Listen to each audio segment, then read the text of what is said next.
Jakarta hari itu sudah gelap. Malam itu kami terpaksa lembur gara-gara salah satu klien kami meminta revisi salah satu proyeknya. Sekitar pukul 10 seperempat akhirnya pekerjaan itu selesai. Syukurlah kita semua bisa pulang ke rumah masing-masing. Karena hari sudah sangat larut, kami berempat segera bergegas tanpa basa-basi pulang ke rumah masing-masing. Naik apa? Celetuk salah satu temanku. Rumah dia sih dekat, naik ojek online 15 menit juga sampai. Kayaknya sih naik bus om, soalnya kereta jam segini harusnya sih sudah habis, jawabku sambil mengingat-ingat jadwal kereta. Hati-hati om, naik bus malam-malam, tahu-taunya bus si omnya bus hantu. Seloroh temanku sambil bercanda. Aku hanya tersenyum mendengar candaan itu. Kami berpisah setelah pembicaraan itu. Saya pun segera bergegas menuju halte bus yang terdekat, sambil berharap mudah-mudahan dapat bus yang kosong.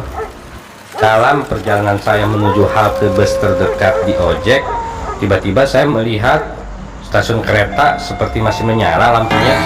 Entah kenapa saya seperti melihat lampu sorot kereta di stasiun yang saya lewati tersebut. Tanpa pikir panjang, membayangkan dinginnya AC dalam kereta, saya memutuskan untuk turun. Apalagi saya teringat ucapan teman saya yang mengatakan masalah bus hantu. Turun dari ojek, saya langsung bergegas lari ke dalam stasiun kereta. Takutnya itu kereta terakhir, kalau misalnya nggak kebagian kan apes nanti.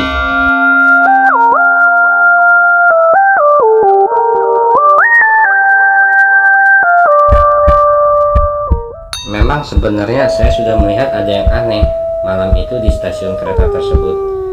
Stasiun terlihat sangat sepi. Mungkin karena badan saya lelah, saya coba tidak mengindahkan pikiran saya itu. Singkat cerita, akhirnya saya naik kereta dan beruntung harapan saya terkabul. Penumpangnya dikit dan saya dapat tempat duduk yang sangat nyaman. Jujur saja, sejak awal memang saya sudah merasakan keanehan di dalam kereta tersebut. Suasana kereta terlampau sepi. Saya bahkan nyaris tidak mendengar suara mesin yang bergerak. Tidak ada penumpang yang ngobrol-ngobrol ria, tidak ada yang batuk seperti yang biasa saya temukan di dalam kendaraan umum lainnya. Mungkin karena lelah, nalar saya berpikir, ya mungkin mereka semua memang sangat kelelahan, sama seperti saya memang hari itu terasa pusing kepala. Saya benar-benar memperhatikan sekitar. Tidak ada satupun penumpang yang saling menoleh.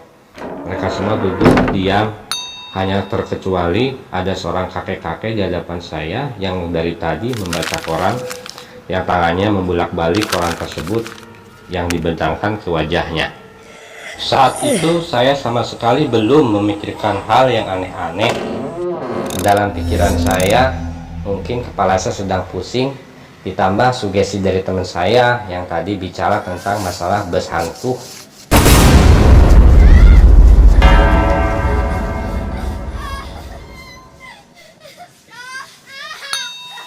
Sambil menunggu kereta berhenti, saya kembali melihat ke kanan dan ke kiri. Berpikir, melihat kereta yang memang sungguh aneh sepertinya. Kalau sekilas sih memang seperti tidak ada yang aneh dengan kereta ini. Penumpangnya pun semua berpakaian normal, tidak ada yang berpakaian putih, tidak ada seperti kisah-kisah bus hantu atau kereta hantu, atau seperti kendaraan umum apapun yang pernah saya dengar sebelumnya. Sambil melihat ke kanan dan ke kiri, mata saya berhenti pada kakek-kakek membaca koran.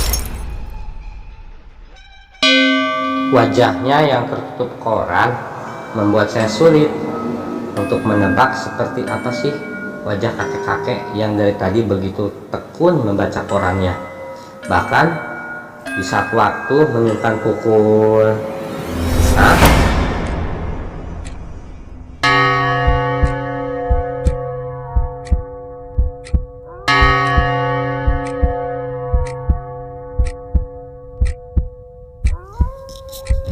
Mataku terbelalak, kaget setengah mati melihat jam di jam tanganku sudah menunjukkan angka 2 malam.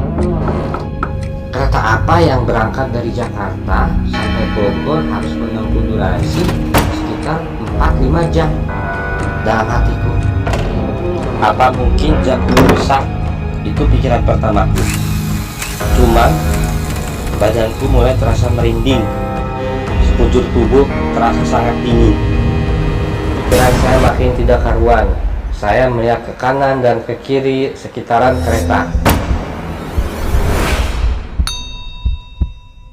Ternyata semua penumpang memang masih benar-benar dalam posisi yang sama sejak awal. Perasaanku makin tidak karu-karuan. Dalam keadaan kalut, aku mencoba menguasai diriku, berpikir lebih jernih dan rasional. Aku kembali mencoba melihat sekeliling kereta, mencoba memberanikan diri untuk melihat satu-satu penumpang yang ada. Seorang perempuan di pojok kanan dari tadi yang aku perhatikan memang dia hanya menatap ke depan dengan tatapan kosong. Seorang laki-laki menggunakan jaket dengan kapucon hanya menunduk dari tadi. Sampai akhirnya mataku tertuju pada halaman depan surat kabar kakek-kakek yang berada di depan.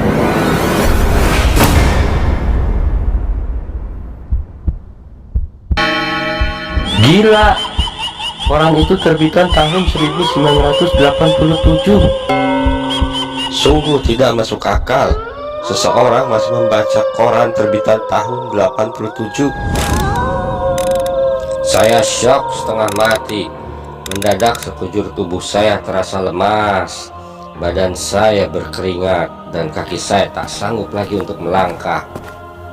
Belum selesai ketakutan saya, seolah-olah lampu di dalam kereta seperti ditaruh mati. Kelap-kelip, kelap-kelip, kelap-kelip, dan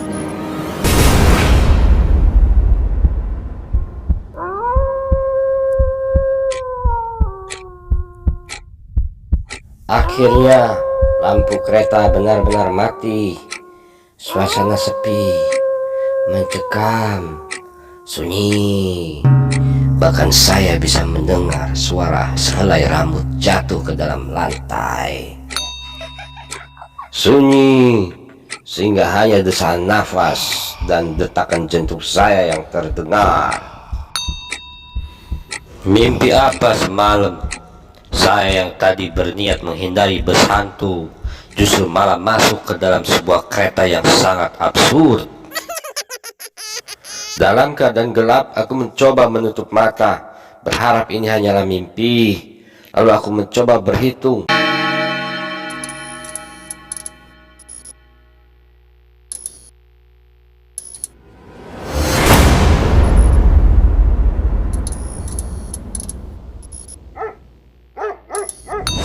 Lampu sudah menyala, namun kali ini aku benar-benar berada di dalam kereta yang berbeda.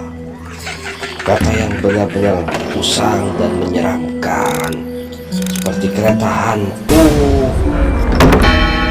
Aku hanya tertunduk diam, tak percaya dengan apa yang aku lihat saat ini. Kondisi kereta begitu kosong, tanpa ada seorang pun di dalamnya. Gelap dan terlihat rusak. Aku coba menenangkan diri, memejamkan mata, menunduk, berharap ini hanyalah mimpi dan aku akan terbangun besok di kasur rumahku yang enak dan empuk. Namun tampaknya hari itu ujianku belum selesai. Saat aku mencoba memberanikan diri untuk membuka mata, lalu yang aku lihat adalah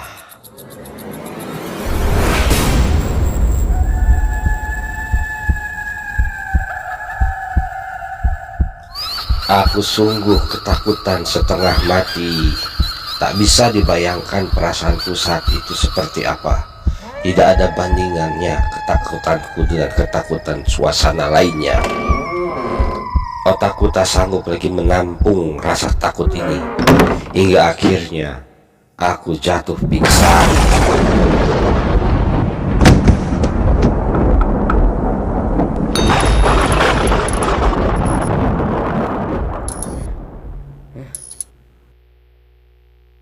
Dan akhirnya aku sadar dan terbangun dari pingsanku.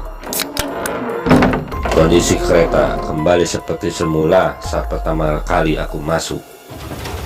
Seorang perempuan berbaju merah, seorang laki-laki berjaket, serta kakek-kakek menggunakan peci, semua kembali terlihat. Tentunya dengan perasaan yang sudah berbeda, perasaan yang sudah memahami bahwa mereka adalah bukan manusia. Perasaan yang sungguh-sungguh tak terbayangkan mengerikannya. Aku mencoba melihat ke jendela luar kereta, melihat di mana sebenarnya aku berada. Alhamdulillah, stasiun mulai terlihat. Pikirku, mudah-mudahan kereta ini berhenti. Walaupun saya sempat berpikir bahwa kereta ini tidak akan berhenti. Sambil menunggu, saya hanya berani menunduk, tidak berani lagi melihat sekeliling, karena saya sudah tahu mereka itu adalah makhluk-makhluk astral. Saya sungguh-sungguh ketakutan. Rasanya ingin segera-segera meninggalkan kereta ini. Seandainya pintu terbuka, mungkin saya berani untuk lompat dari kereta ini. Dan stasiun semakin mendekat. Selangkah demi langkah, kereta ini mendekati stasiun, hingga akhirnya tiba di peron. Dan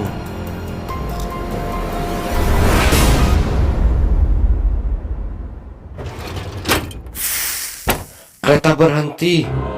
Kereta ini berhenti dan pintu langsung terbuka. Tanpa pikir panjang, aku langsung berlari ke arah pintu luar. Aku berlari seperti kesetanan dengan sisa-sisa tenaga yang aku punya. Aku terus tanpa menoleh ke belakang berlari dan berlari, hingga aku melihat seorang satpam dari kejauhan yang sedang berjaga-jaga. Pikiranku mulai sedikit lebih tenang. Nafasku mulai aku atur. Alhamdulillah, lega rasanya aku lihat satpam. Tuhan masih melindungiku hari ini. Aku sungguh-sungguh bersyukur.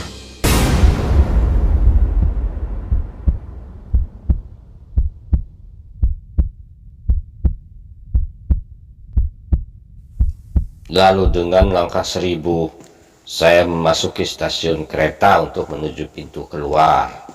Di sana saya bertemu salah satu petugas kereta api. Petugas itu bertanya, "Dari mana, Kak?" Saya berusaha menjawab sebisa saya. "Itu, Pak, tadi aneh banget ya. Saya kan naik kereta dari jam 11 dari Jakarta. Sekarang jam 4 kok baru sampai ya?" Saya membaca raut petugas kereta yang terlihat sangat keheranan dengan pernyataan saya. Lalu saya coba bertanya, "Pak, tapi Bapak lihat kan itu ada kereta?" Si petugas tidak langsung menjawab. Dia hanya geleng-geleng. Dia malah mempersilahkan saya untuk duduk dan memberikan saya segelas air mineral. Mungkin setelah petugas itu melihat kondisi saya yang lebih tenang, dia lalu bertanya, "Akang sebenarnya dari mana?" Lalu saya mencoba menjelaskan dengan singkat apa yang sebenarnya terjadi. Petugas hanya mengangguk-ngangguk, entah percaya atau tidak dengan cerita yang saya alami tadi. Lalu saya kembali bertanya, "Tapi Akang lihat kan itu ada kereta tadi datang?" "Kang, saya justru heran. KRL terakhir tadi lewat jam 11 malam. Saya tadi lihat Akang dari jauh, sudah lihat. Akang nggak naik kereta, tapi Akang jalan kaki di tengah rel."